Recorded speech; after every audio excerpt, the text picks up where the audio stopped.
Assalamualaikum warahmatullahi wabarakatuh. Perkenalkan, nama saya Aulia Eka Mawarni dari kelas PK2C dengan NIM 21080760079. Metode analisis kualitatif itu yang digunakan ialah beberapa reaksi, yaitu reaksi golongan dan reaksi spesifik.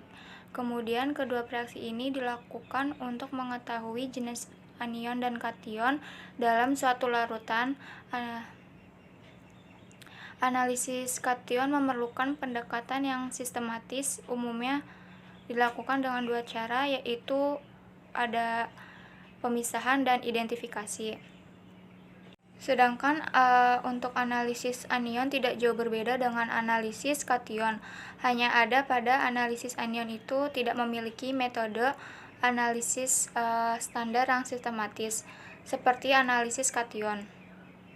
Dalam suatu reaksi terdapat ion positif dan ion negatif. Ion positif itu ada kation, sedangkan ion negatif itu ada anion. Anion itu ada 7 golongan. Anion yang biasa dilakukan itu ada anion sulfida, karbonat, nitrit, iodida, bromida, klorida, fosfat, kromat, nitrat, dan sulfat. Anion itu dibedakan menjadi 2 golongan. Penggolongan anion ini berdasarkan dari reaksi dan zat tertentu. Ada golongan 1 dan golongan 2. Anion dengan golongan 1 itu jenis golongan anion yang dapat menguap bila bereaksi dengan asam.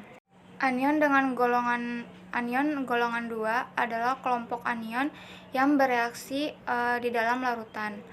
Anion yang menghasilkan reaksi endapan bila bereaksi di dalam larutan itu ada sulfat, fosfat, kromat, dan dikromat. Anion yang menghasilkan reaksi oksidasi dan reduksi itu bila bereaksi di dalam larutan itu ada manganat, permanganat, kromat, dan dikromat.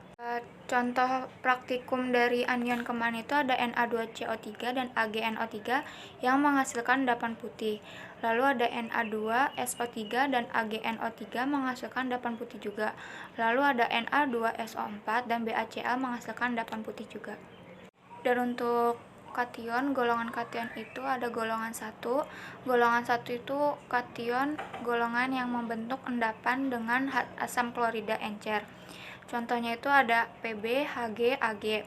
Kation dengan golongan 2 ini ada timbal, bismut, tembaga, timah.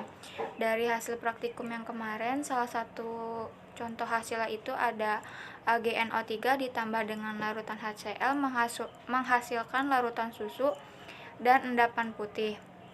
Lalu FeCl3 dan Na2S itu menghasilkan endapan hitam. Lalu ada AlCl3 dan Na2S menghasilkan larutan bening berwarna kebiruan.